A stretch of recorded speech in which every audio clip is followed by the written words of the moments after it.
Good afternoon. Welcome to this afternoon's NAESP webinar on Elevating Our Thinking and Practice, a K-8 discussion on race and equity. I'm really excited today to introduce Derek McCoy to you. It's not every day that you get to introduce a member of your own professional learning community, your go-to folks on all things life. So it's really a really special moment to be able to do this, and a big honor. Here's a little bit about Derek. Derek McCoy is a veteran middle-level educator. He has over 20 years of experience working in schools, and he has over 10 years of experience as a principal. This year, he is starting a new principal position at North Asheboro Middle School in North Carolina. He is a Southerner. He has spent most of his career at schools in Georgia and North Carolina. Derek has a background in curriculum, and he's always taught in high-need schools with high percentages of racial minorities. Here's a few more accolades. He is a National Digital Principal of the Year and co-author of The Revolution, It's Time to Empower Change in Our Schools. When I saw Derek presenting on this same topic, I knew that NAESP members needed to hear his voice on this very critical issue of how to talk about race and equity. And it's not just for your staff, and it's not just for your students, but it's for you as educational leaders, because we all need to be ready to talk about race and lead discussions around equity. So with that, we'll get right back to it, and I'll pass the mic to Derek. Thank you so much, Kaylin. Thank you so much, Honor. I really appreciate and am humbled that you all contacted me about this critical and needed talk. All of us have a lot going on right now.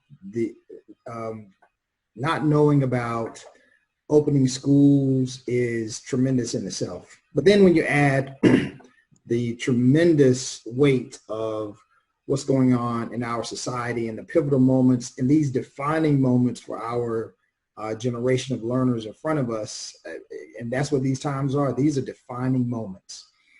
We have to, as building level principals, be ready, be prepared to have conversations, shift talks, belief talks, getting hearts and minds ready to have critical growth and life conversations with our learners and with our staff, so that everyone, community, staff, students, everyone coming to our schools knows that our school is a safe place.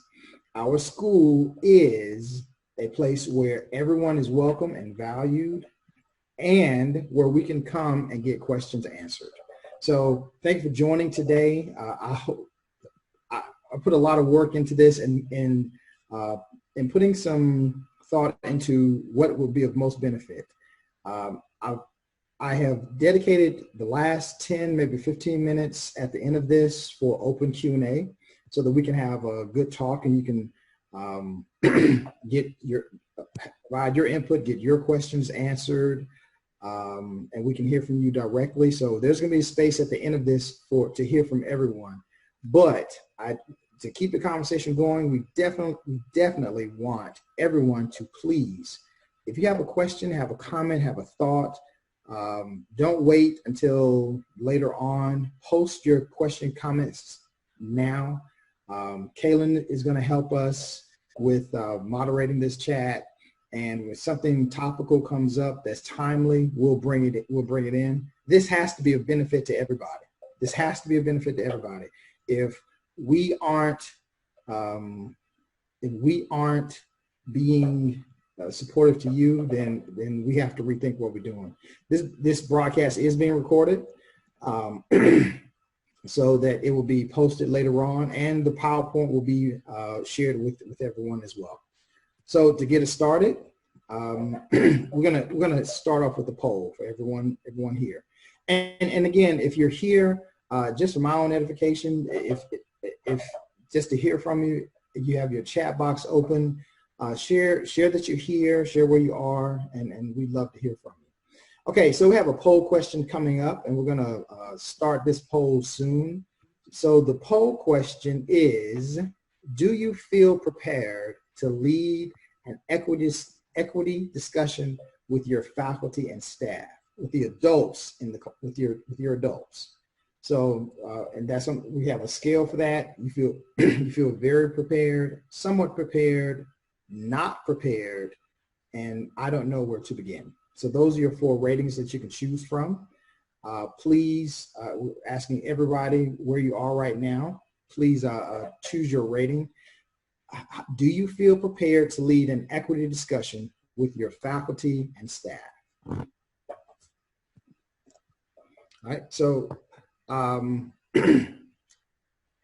we have those poll results right now. So I'm going to just quickly read those right now.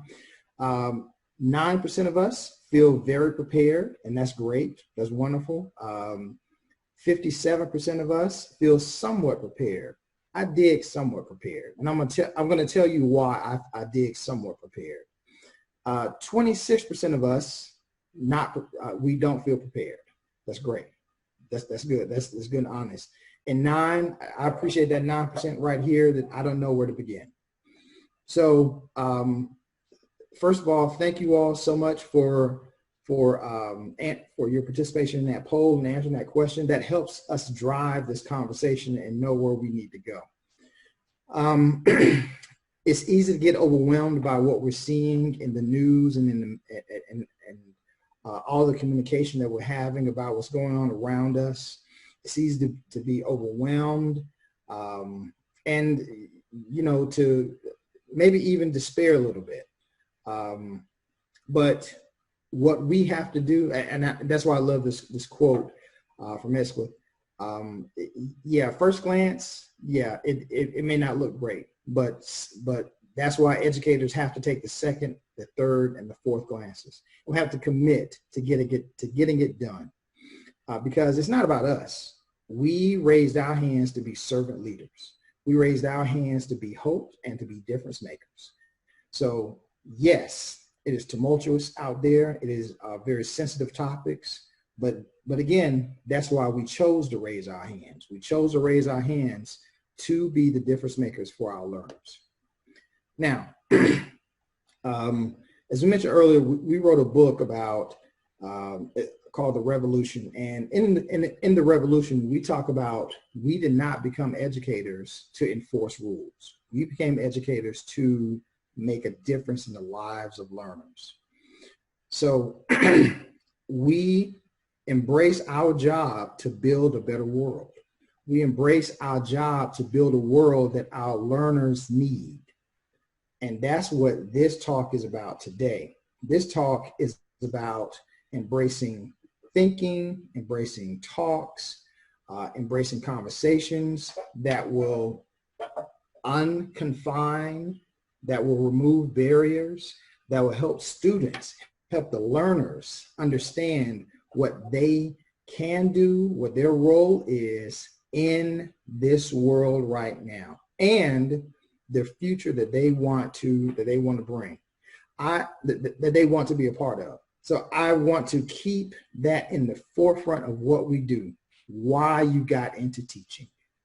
No one got into teaching to enforce rules or to teach math.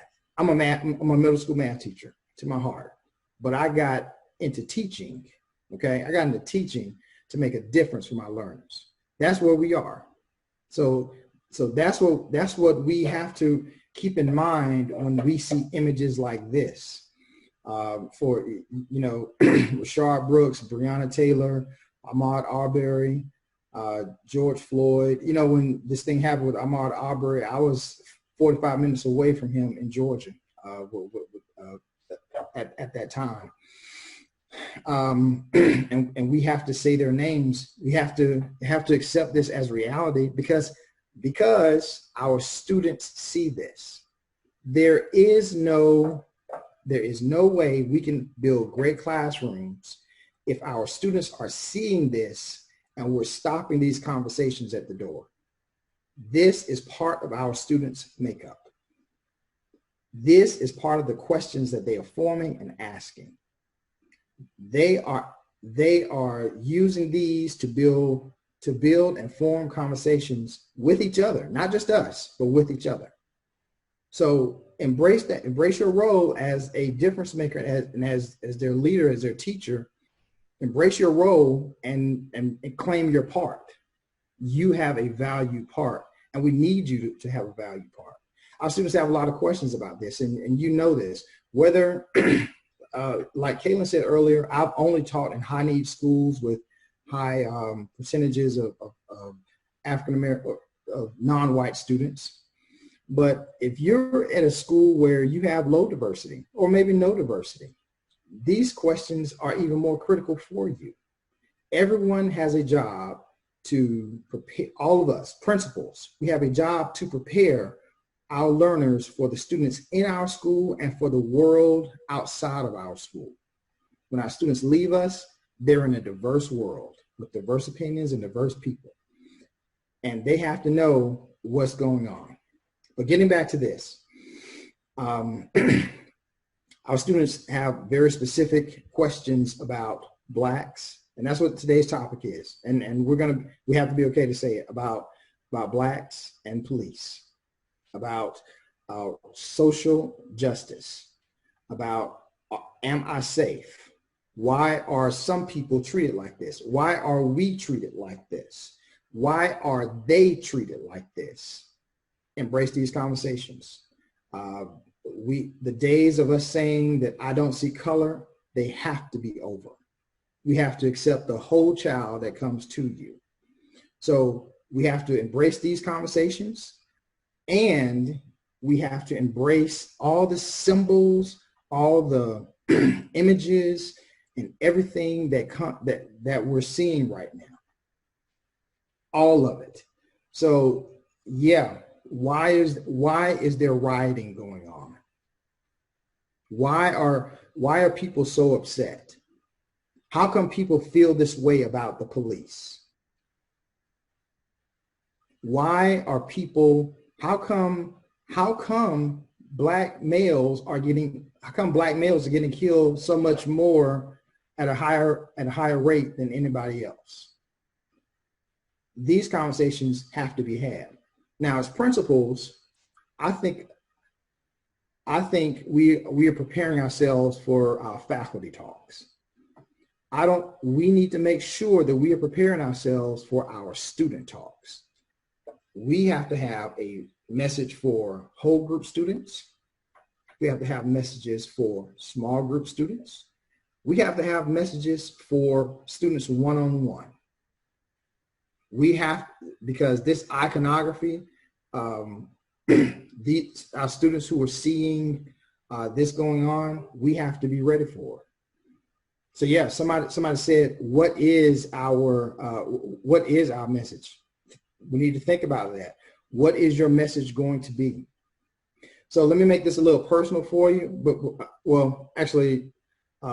let's go to the poll. And while we're going through this poll, I'll tell you why this is a little bit more personal for me right now. So the second poll is just a slight spin off the first. Do you feel prepared to lead an equity discussion with your students, this time with your students? Now I want you to think about that one carefully, because this is not, this one is about student safety.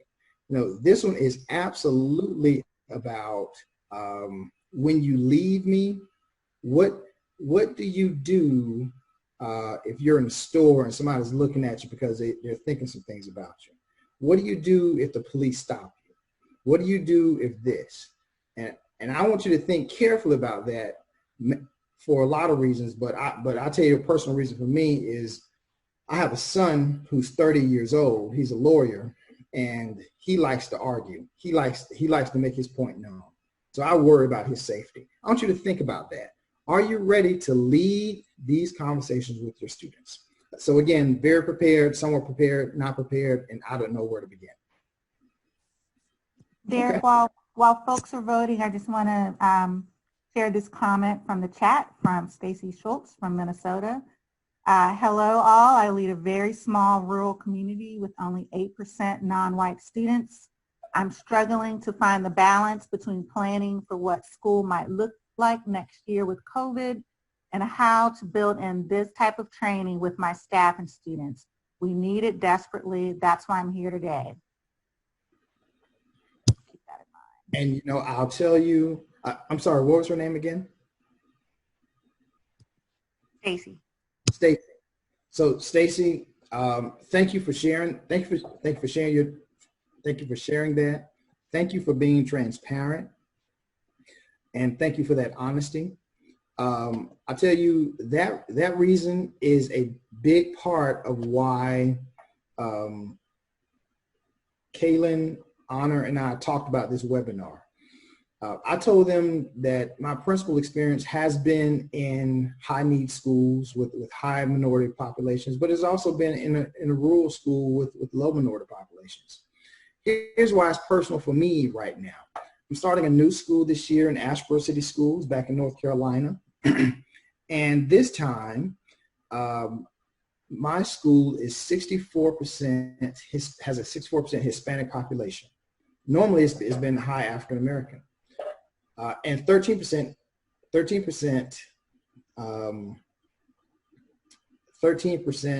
African American population. So I can't go in and just substitute Black for Hispanic in my approach. You know, that's not how that works.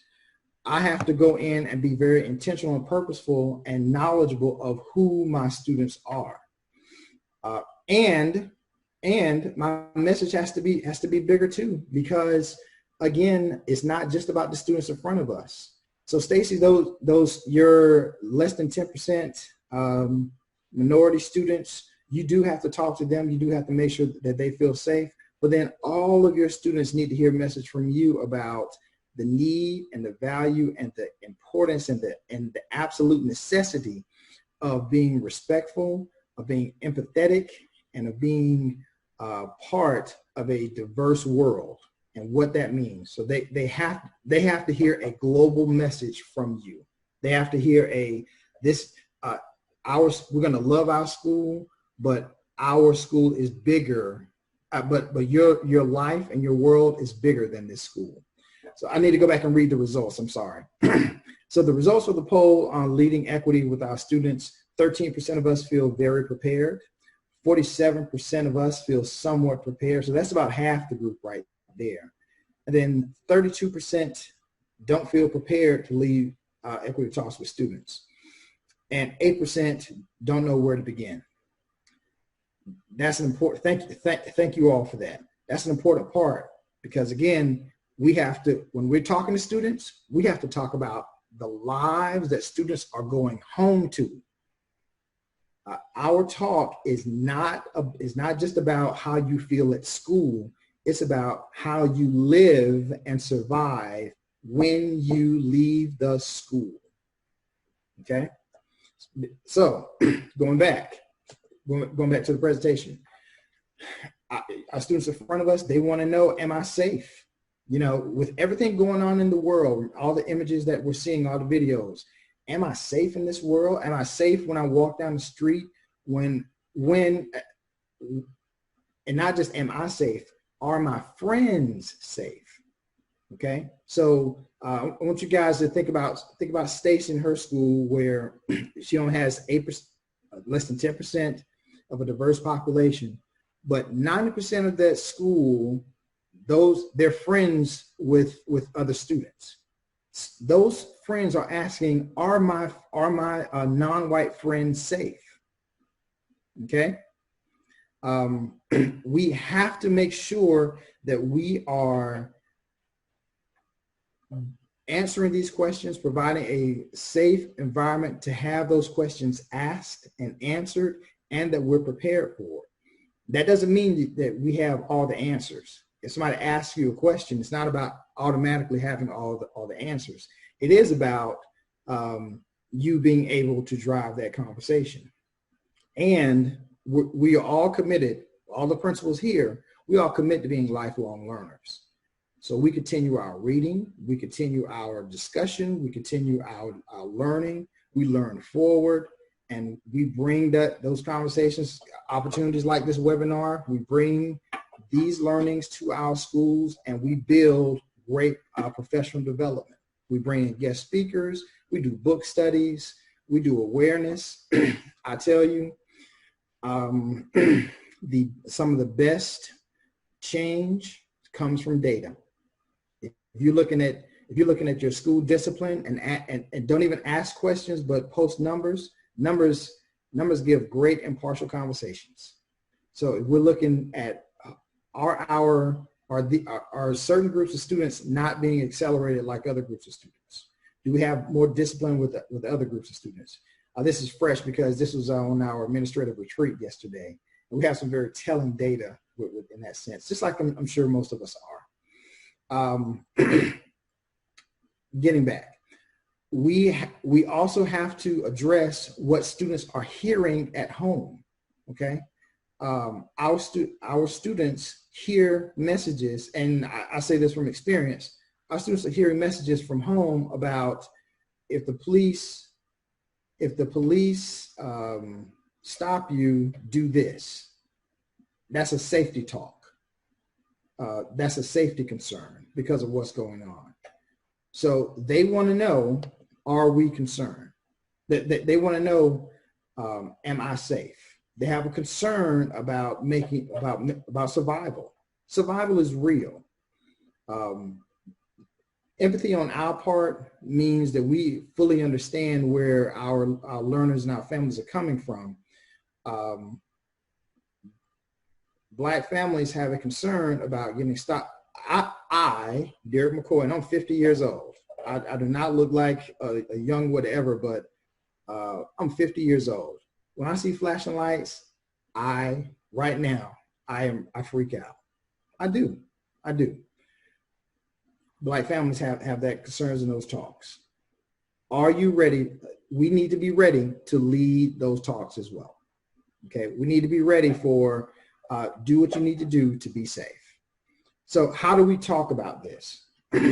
How do we talk about police safety with our students?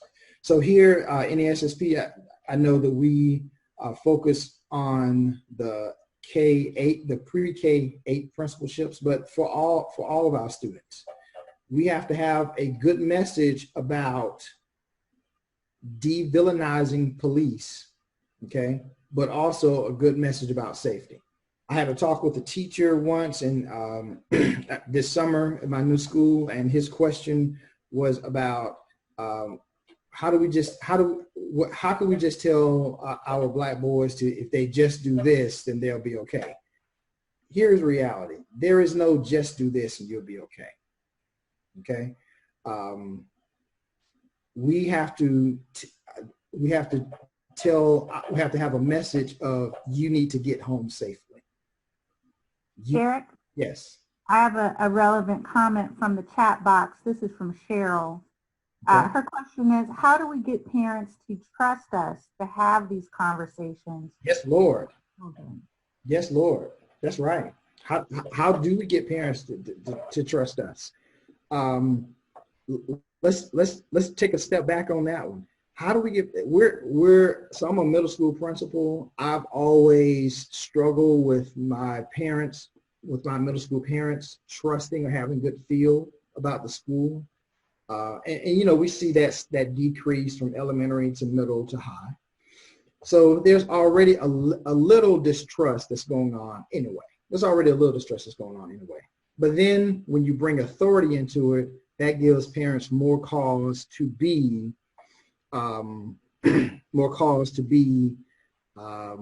distrustful, okay? Because of how authority and Blacks in general, you know, historically speaking, and we're going to talk about this in a historical context as well. Just historically speaking, how all these things add up to a level of distrust.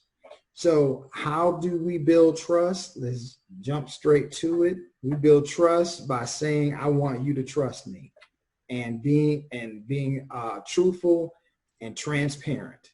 Here's what's going on. I want this to happen. I know some of this will help. I don't know everything that's going to help. I'm going to do the best I can. You all know about being a good principal.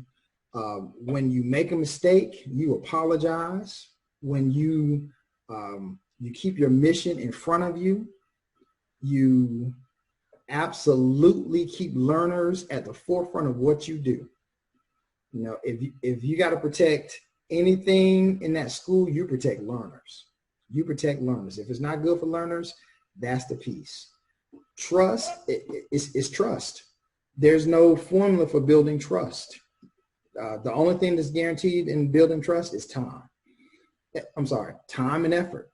When they see you put in the work, they'll start building that trust, and it'll happen. Yeah. So regarding the police, the best thing I can tell you right now, and I have great friends who are police officers. I mean, cut up. We get silly little boys when we get together. These are my friends as police officers. All right. But that doesn't have anything to do with when I'm behind my car, the anxiety that starts building up. Okay. That is a reality that you have to be ready to talk about with your learners. Do your best to go home safely to your mother. Do your best to go home safely to your family. That's it. Black boys, I was about to say black boys like to argue. That's not true. When we're pulled over by the police, we all want to know what's going on. We all argue. We all this and the other. But we just see that this happens at such a disproportionate rate. Best thing we can do is coach all of our students, but especially our black boys, on how to advocate for themselves. The lesson here is not to be quiet, but it's to advocate for ourselves. How do we talk about seeing Black Lives Matter? You know, we all see in the news and in the media, people want to say, well, it's not just Black Lives Matter, all lives matter. Black lives do matter. Black lives do matter. I value the Black lives that are in front of me. Black lives do matter. Brown lives matter. Absolutely they do. We don't pick and choose. We're not picking and choosing. It's all of it. It's all inclusive. We have to be ready in our schools, in our classrooms. So as we're coaching our teachers out there, principals, we have to put a message out there of inclusivity. All right. Our message of inclusivity in classrooms, it will not be built from a set of rules like do rule 1, do rule 2, do rule 3, do rule 4. That's not going to happen. It's not going to happen. We have to build up cultures of collaboration and cultures of inclusivity in our classrooms. Building a culture takes time. Value all voices, value all contributions. What if the police form a working unit that is, yes, sir. I caught the last part of that question, so I will come back to it later. How do we talk about racism? How do we talk about things like racism, discrimination in our schools? Yes. Before you get into that, we had another relevant question about talking about racism. This is from David Turner. Where do we begin these conversations, and who are we having these conversations with? Where do we begin having these conversations? I think I understand that to mean, well, I guess I don't understand. I don't understand part of that question. Let me take a stab at it though. Where do we begin the conversation with whom? What determines the greatest effort needs to be placed in terms of stakeholders? Oh, okay. You know what? I got you. Thank you. Okay, I got that distinction now. Which stakeholder group? Parents, students, or staff? All right. I'm going to look at it this way. You're building your culture. You're building, or I don't even want to say you're building a culture, because this we all have had this as a mission for us. Now it just has a different light, different spin to it. But now it just has a different urgency. So we're improving our culture. And for some it might be building culture. As we build culture, we don't start with one group. Culture is what message are we giving for everybody?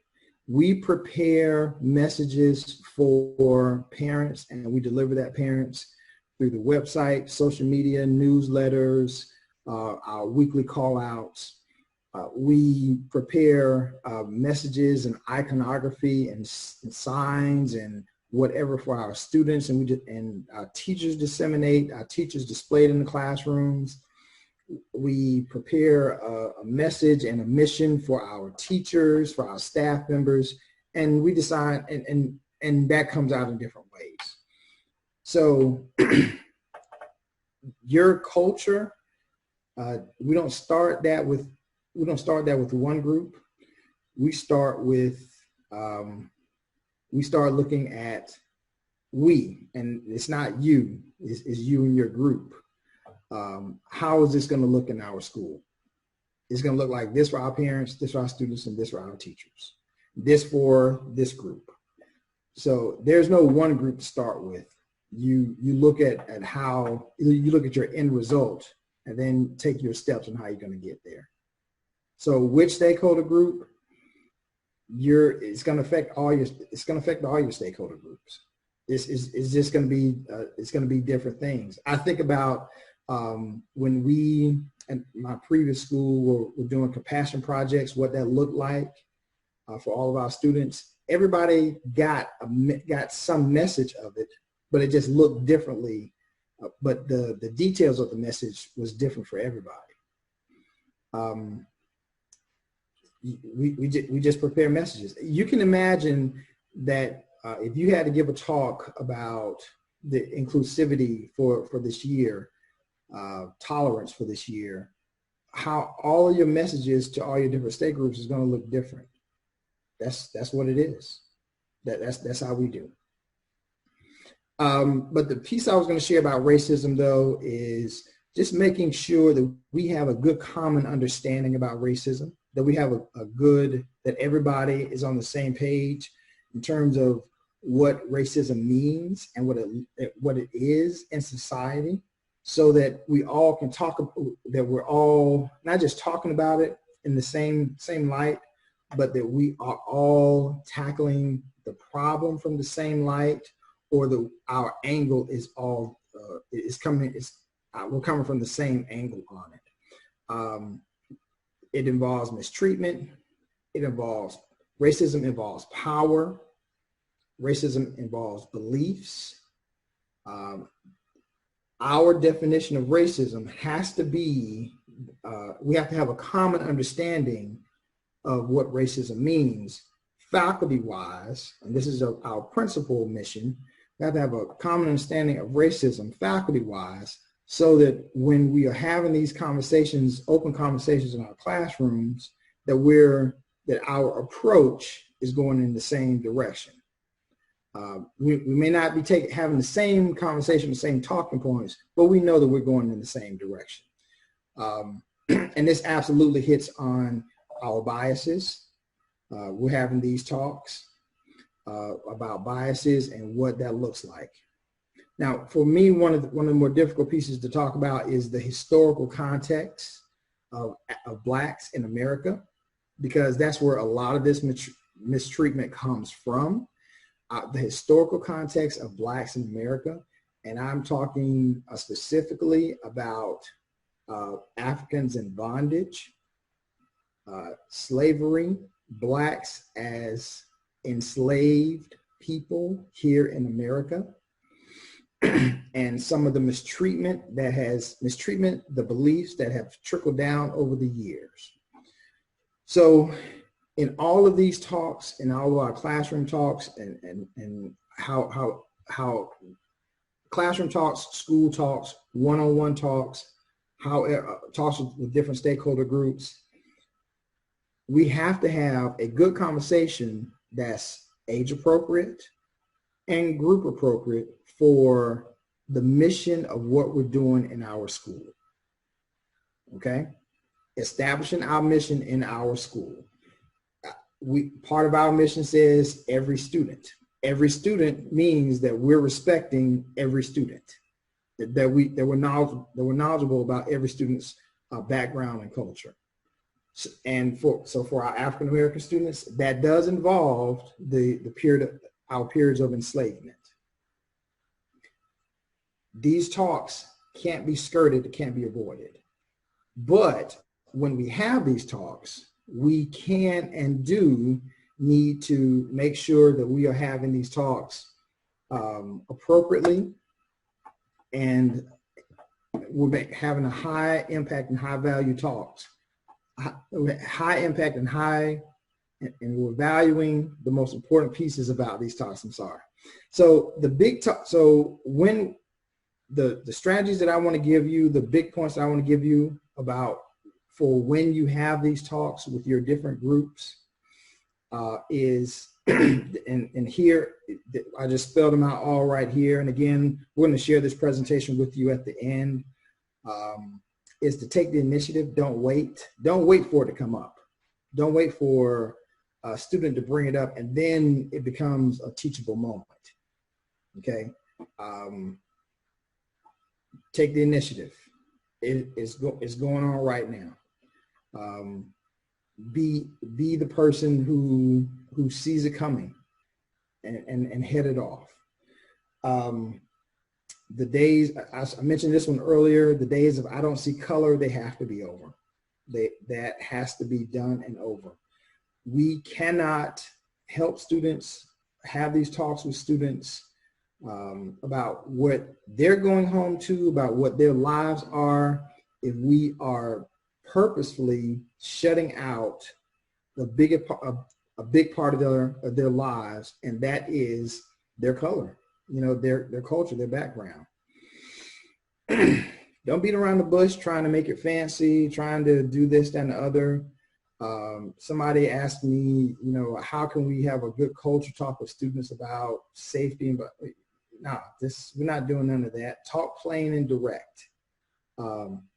Because, and I'm gonna jump down a little bit, we have to use age appropriate language.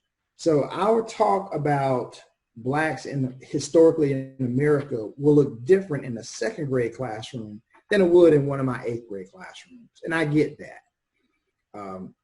But we're all professionals. We're teachers. We're the school leaders in the building. We'll use that good judgment. And we'll do the best we can to guide that conversation. But it has to be plain and direct so that we don't misinterpret anything. But we have to know the age group and the groups that's in front of us. I keep going back to these other 2 points because this is opportunity in crisis, right? This is opportunity in crisis. Yes, these tragedies are going on around us, but these tragedies also give us the springboard to help build our learners' future. Help mold our learners to be the best people that they can be. My middle school people out there, have you thought about that in 10 or 15 years, if some of your students come back, they could buy the house right next to you and you can be the person who has helped build a great citizen or to build a better person. So be a part of building that better future. So, and then the last point that I want to hit on this part here for my principals out there, and I know we're all principals here, is our talks, whole group, small group, one-on-one, they need to be different. They have to be different. This kind of goes back to that question earlier about for the different stakeholder groups.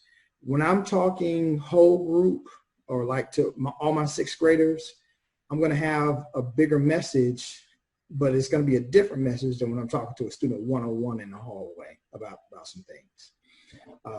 But it needs to be, but for all of them, I don't need There doesn't need to be any guesswork. There doesn't need to be any question about what's going on or what we expect. We need to talk plain and direct. We need to understand that no child comes to school without their family. So when kids come to school, they are bringing all the stories, all the values that they hear from home, good or bad, that they hear from home.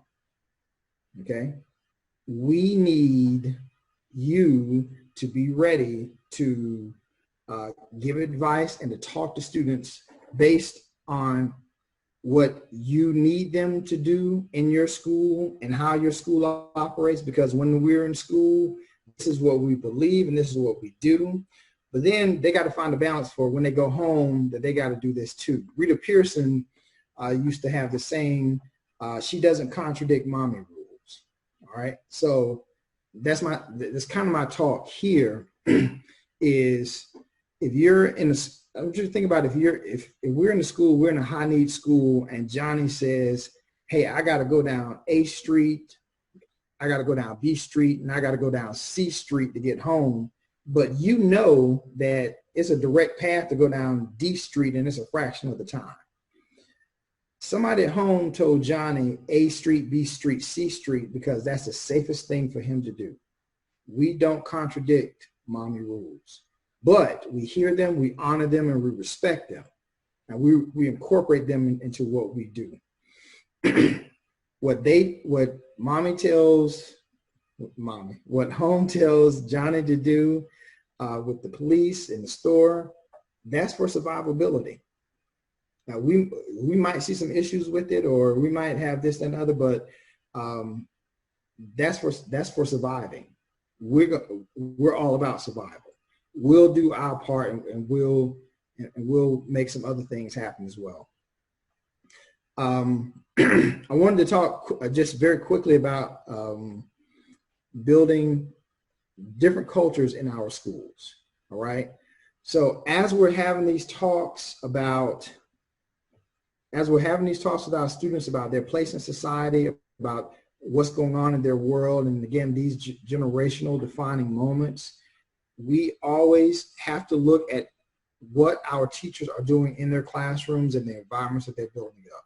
So in our book, The Revolution, we talk about building cultures of empowerment, collaboration, learner-centered learning and risk-taking, and then more recently, we talk about the inclusivity piece, all right? So collaboration, inclusiveness, every voice is valued. We talk about voice and choice. We talk about personalized learning and getting everyone involved.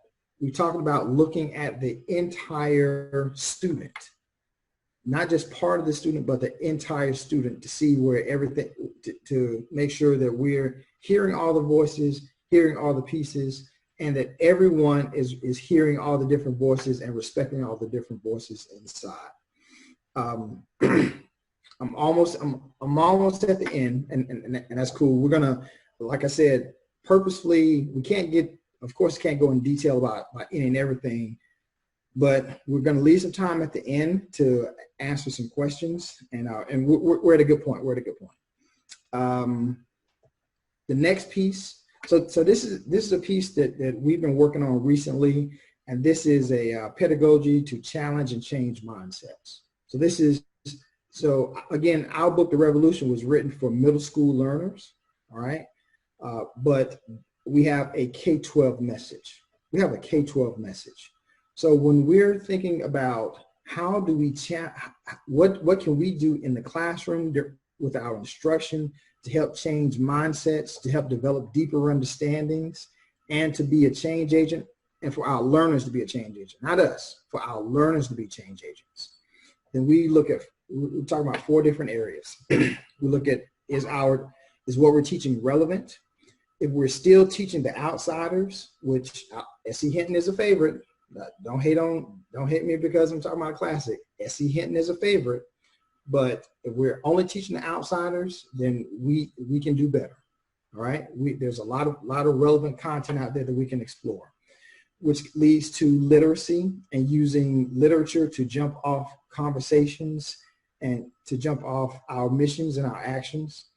Ultimately, we talk about personalizing our efforts to teach learning and to help students find and dive deeper into their own passions. We'll get into that piece in the next slide.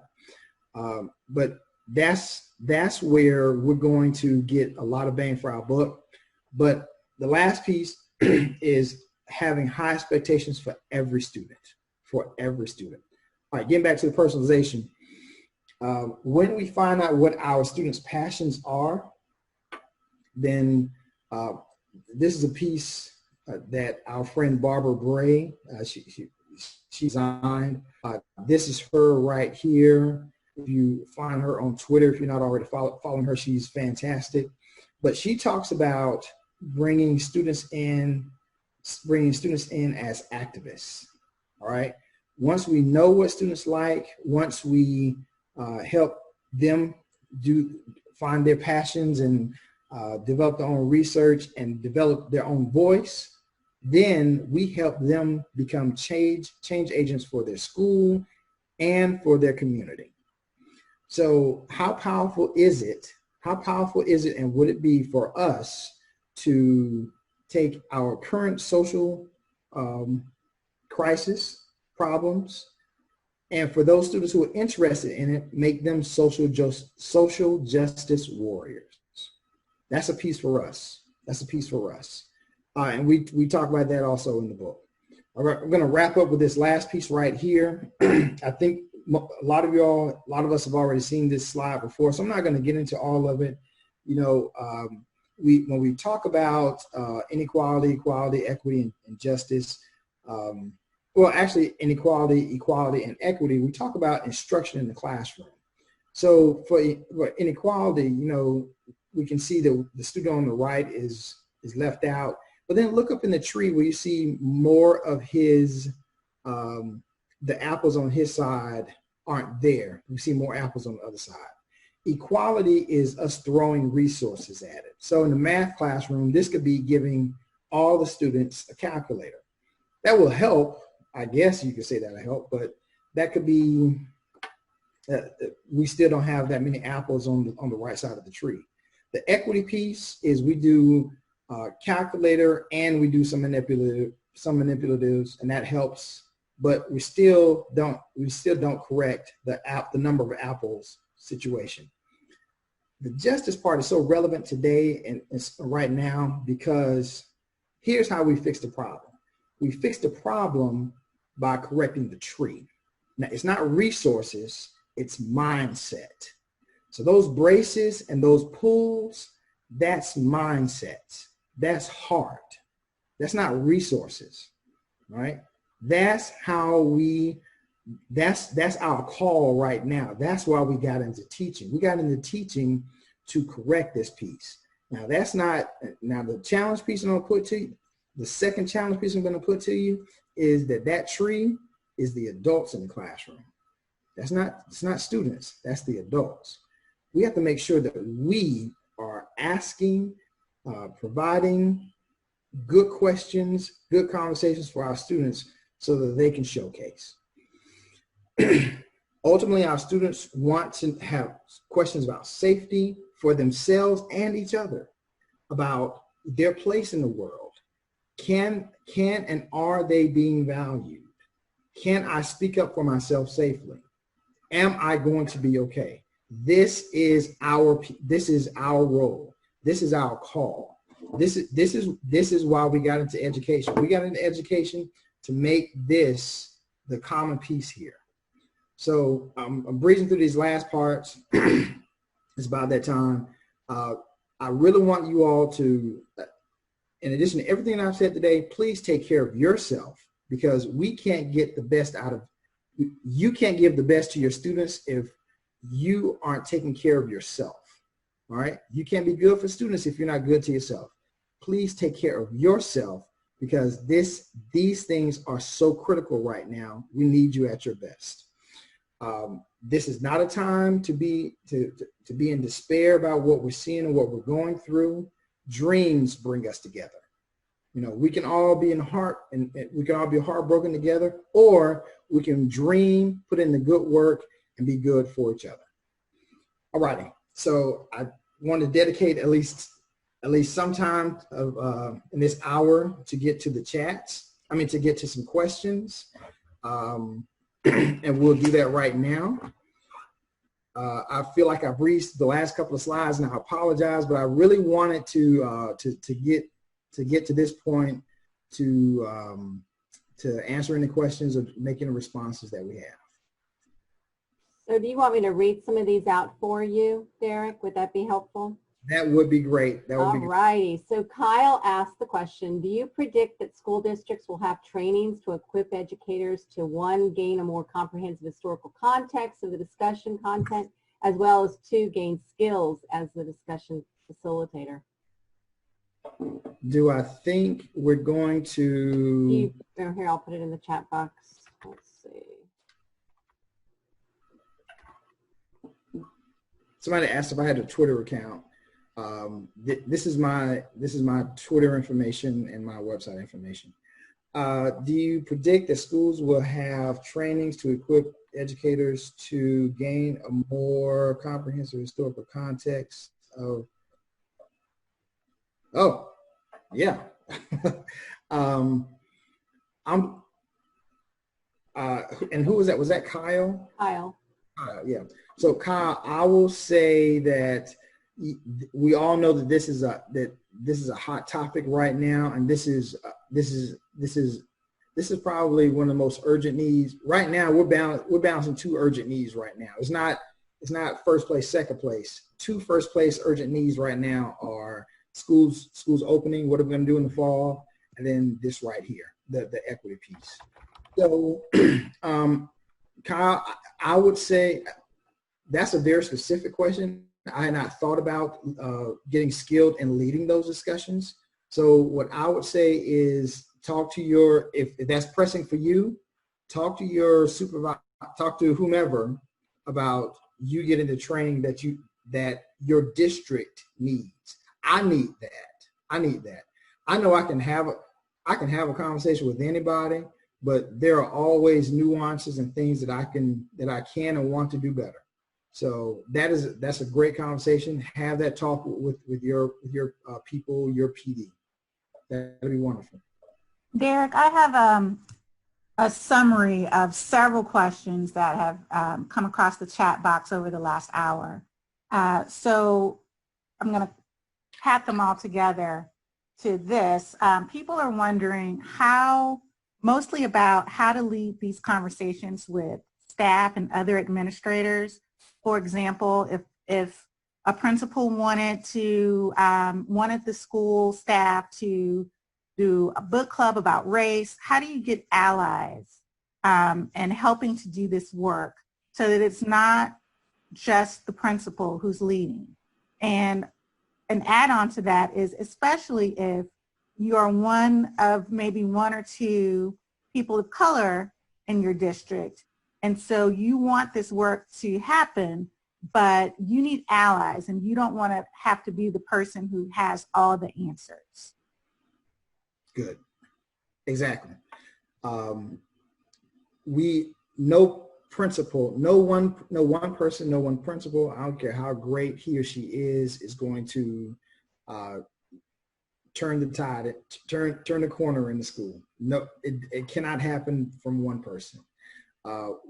Great principals have great people working with them, not for them. So you're exactly right. How do you get those allies? The first piece of advice that I would give you is not to buy into this sense of urgency, not to buy into this sense of panic, not urgency, because we do have a sense of urgency, but don't buy into a sense of panic. All right. So don't make this about panic and we've got to do this now, blah, blah, blah. But if this has caused your sense of urgency to rethink your mission, then go through that rethink your mission work. You know, a great person I think about is Ken Williams. He's Unfold the Soul on Twitter. He has a book called Start the Movement. Anyway, when you do mission, when you're rethinking your mission, when you're rethinking your vision, when you're rethinking your purpose, that's what it is. When you're rethinking your purpose, that doesn't come from your office as a principal. That becomes the goal of your team, of your school. So that's what you drive. You drive the new purpose. So you sit your team down, say, guys, is this our new purpose now? And when they say yes, they help spread that purpose. And then that's how you gain more allies. Then you bring in the team. Then you make sure you have team conversations about what we want this to look like. I think a lot of us miss the boat by jumping into what we want to do instead of what we want this to look like. What we want our new school, what we want a successful implementation to look like in the end. Right? When we focus on what we want it to look like, what the success measurements are at the end, then everybody can see how they can contribute and what their piece of their part in it looks like. And they're more apt to bring in the suggestions, and we build that team. So build the purpose, let your team spread the purpose. Then rethink your mission and vision if you have to, and make it that way. Because once somebody says, yeah, this is a good purpose, they might find that great book or book study that will help turn the corner. Or you might, by setting the purpose, and this is what happens in the best of times, somebody else gets that fire, and they'll take it from you and run with it harder than you ever could have.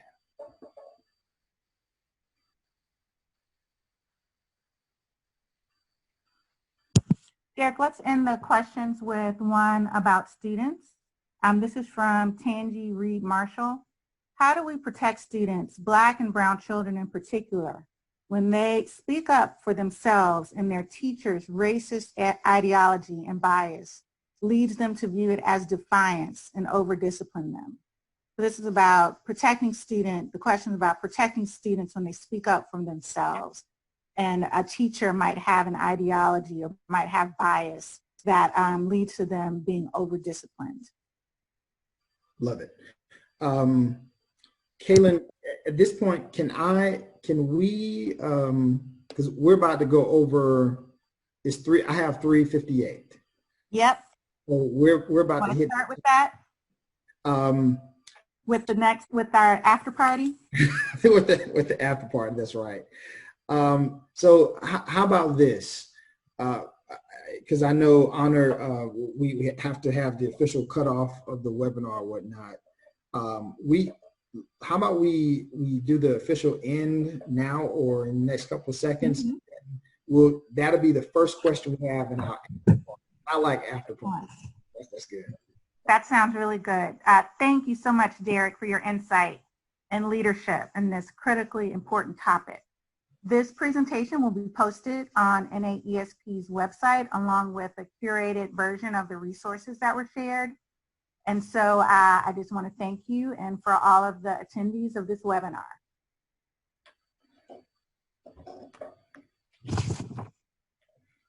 All right, the after party starts. Go ahead.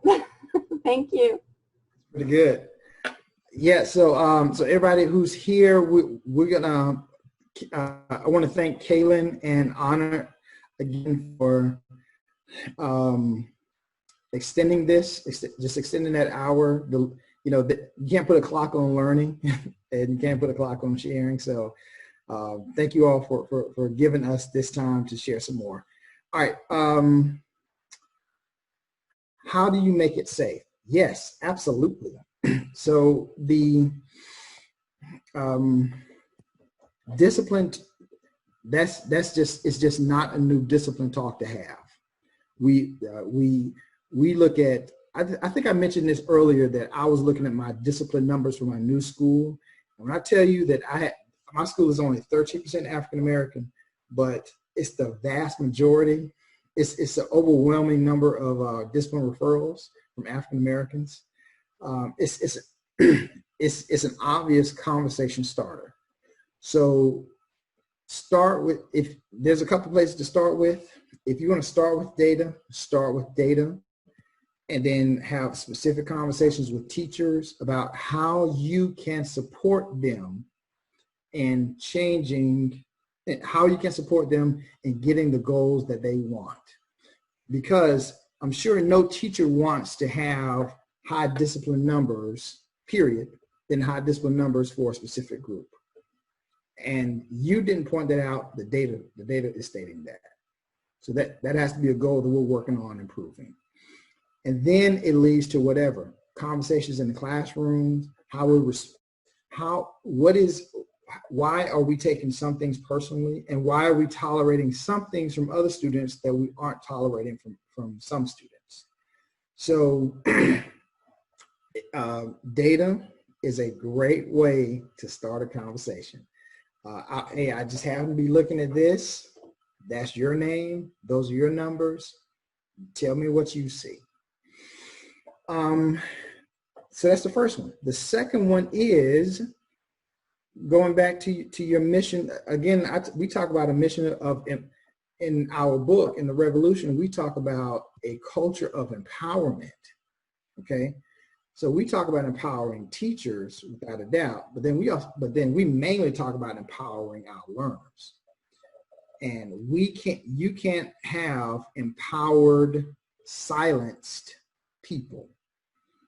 So when we empower learners and everybody gets behind that, then if you're silencing people, if you're silencing students, that goes against our vision and mission. What can we do to help correct this? How can I help you in changing this tide? So second piece, go look at your vision and mission and promote that. Anthony Muhammad, Transforming School Culture. I think I read that book like X amount of years. I don't even remember when, but I'm telling you, I remember one of the three standouts in that book is that he talks about promoting that mission, and all the decisions come from that piece. So make your mission, get to your mission, and let that be your conversation starter. I'm having a difficult time talking and keeping up with all the. I'll keep up with the chat for you. So we have another question about parents that you touched on earlier in the webinar, but can you speak more to that? How do parents fit in to this discussion? Any more advice on including parent voices? So absolutely. Elementary, nope, this is not even an age group. All parents send their kids to school because they think, or they hope that school is a safe place for their children. Okay, that's number one. Is my child safe at school? So one of the more powerful things that we can do as a principal is not just project a mess, not just project and have an empty message of, yes, school's safe, but have a message of school is safe. And when they're here, we're going to take care of them. Yes, we're going to make sure they're fed, but it's not just about feeding them. If something's on their mind, we want to hear from them. We're going to make sure, and you all have a direct and open line of communications with us. At your parent events, give them. Parents want to be heard. Parents want to be heard. There's nothing more powerful than an open door policy. There's nothing more powerful than, hey, here's my email. Here's my office number. Call anytime. You and I are going to talk it out, and we're going to make it happen. Tell me your concerns. I'm going to say, parents know that there's no guarantee. No. Parents know that the principal of the building may or may not look like their child. Okay, that's not the issue. That's not the issue. They want to know, is my child heard? Are you taking care of my child? Are you hearing me? That's what they want to get to. That's what you can guarantee. And if you practice that, if you put that in place, if they see it and know it and experience it, then you have the biggest allies in the world. Nobody could take that. They will take that from. Nobody will be able to take that from you. So, open door policies. Here's how to connect. Here's what we are about. Here's our vision and mission. They want to know when they drop their kids off, are they safe and are they heard? So have those events, provide them the opportunity to talk and share, and you all know how this will go. But invite any and every parent on the PTA board and PTO board, and see who shows up and take it from there. Derek, I want to shift gears a little bit. We have a question from Shalinda, who says, how can I, as a white leader, encourage and include non-white voices? Now, I know that you probably have a perspective on this, but I think this is a good one for folks who are still in the chat to chime in on. How can white leaders encourage and include non-white voices? Speak unafraid. Speak from the heart and speak unafraid. So, don't go in with the doubt. Don't go in with the doubt, with the self-doubt that I'm a white leader. I'm a white person. Can I lead it? Can I lead this discussion? Don't go in with that doubt. We're going to go back to, we're going to go back to this.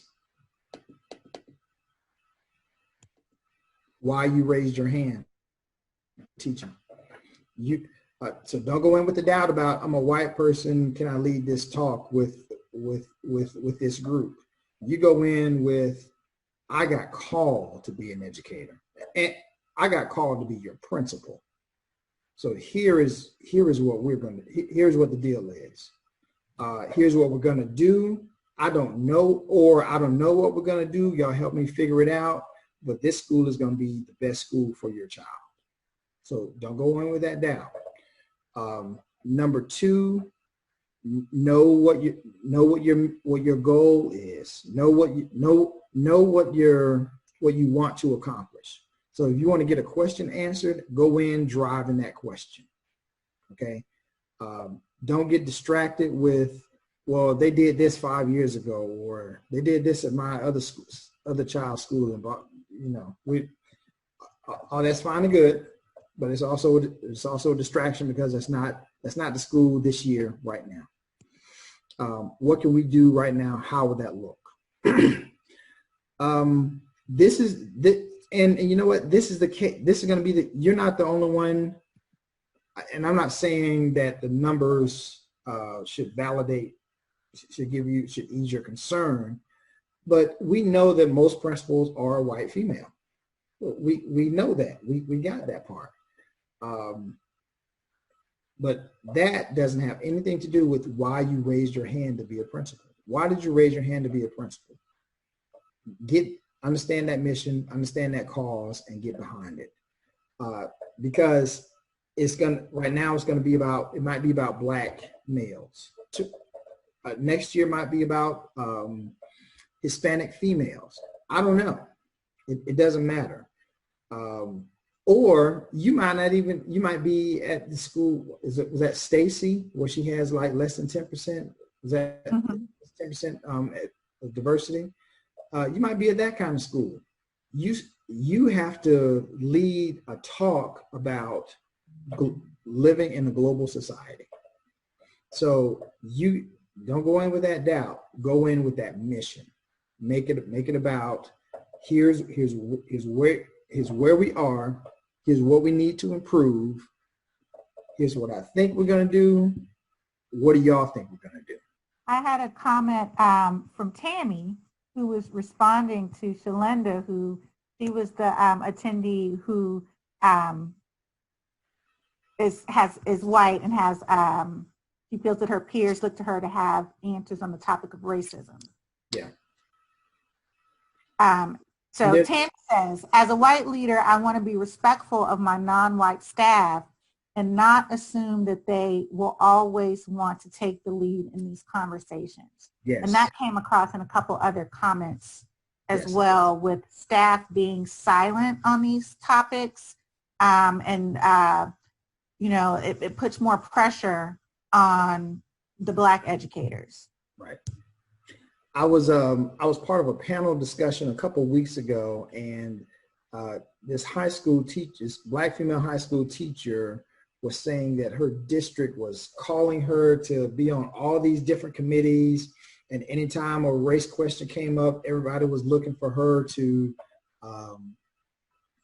make a contribution or to be the spokesman, or to specifically one thing she said was they were starting some equity group. I forget exactly what. I'm not no disrespect there, but it was a group for maybe it was African American girls, and it was like a natural assumption where you're going to lead it, right? And she was like, I don't want to do it. You know, I don't have time or whatever. So yes, I feel that piece. Number one, you know, we don't want to pigeonhole anybody. We don't want to make assumptions. And we can't, and that person can't be the spokesperson. That does not mean that those topics don't come up, that we don't have those discussions as they need. It absolutely means that we're going to value more the voices in the room. Okay. We used to have a norm at my previous school that everybody had to weigh in on the discussion. Okay. So that might be something that'll help your school, is if whenever you're in a group whenever you're in a group conversation, everybody, there's an expectation that everyone will weigh in on the topic. So that will help relieve and ease some pressure. And then, as we're all building level principals here, we got to get our staff smarter about some things. So book studies, suggest podcasts, suggest YouTube subscriptions, all these things. We have to get all of our staff smarter about some things. So, you know, it's multi-tiered, but yeah, we're going to value all the voices in the room, and we're not just going to pigeonhole or make one person that go-to. Speaking of getting smarter, we have a question from Kimberly. With social distancing regulations, unlikely we won't be able to have family evening events. Do you have any ideas on how to create opportunities for conversations during a pandemic? Nope. I hope this group. Coronavirus versus equity conversations. Short answer is nope. And I was hoping to get some suggestions from this group. No, the leadership team and I have been talking about that. You know, it's a tricky one. We've been thinking of like open house. That's like, I'm sure that's on everybody's mind. What can open house look like? We're looking at full return to school, which is very unlikely.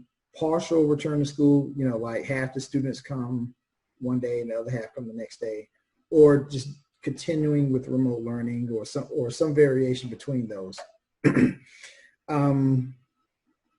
then, so for open house, maybe it's staggered family meetings, or you know, staggered, just an all-day event with these groups come at this very specific time, and then you got to get out of the building, tour the school, that kind of thing. No, I've been thinking about it. I don't have anything very specific right now. When I come up with I'm going to give myself another, well, actually, next week is when I want to get to it. So we always do the best we can. That's bottom line. We always do the best we can. So at the minimal, if I want to do a Zoom meeting and send out a link to my parents, we'll do a talk that way, and we'll share out a presentation, or we'll share out information. Our call outs will absolutely be utilized, and we'll take it from there. But no, I'm still working on that one. If anybody has any great ideas, please share it at McCoy Derek. Hit right there. Let me know, because I guess I'm looking forward. We'll all have to be working on this together. Yeah. What else? So, Derek, I have run out of questions from the chat. Are there any more questions for Derek? And while they're typing, a lot of people had said, thank you so much. This was excellent, great conversations. They want to know about resources, a lot of questions about resources, especially in terms of books to share for book studies with staff, and also books to help children talk about race. So that's really encouraging. Another, thank you for the great conversation. You've got a lot of folks who think, seems like they're part of your PLN, because they say they'll see you later. Great to see you. Hey, Kyle. Kyle Hamster, that's my man. Yep. So I want to thank everybody for listening to the webinar and then joining the after party. You know, I should have did the different background for the after party, Kaylin, now that I'm thinking about it. Whatever, our ongoing philosophy for PLN building is, if I can help you and the students in your school, let me know, let's connect, and I'll ask the same. So we're all better together. Here's my contact information. Hit me up. Any way that I can help and we can serve, let me know. Yeah, I should have did this earlier. You all see my Twitter handle here, but just to help, I'll just copy it here. We're all here to help and serve together. So thank you, Honor, and Kaylin, again, for this invitation.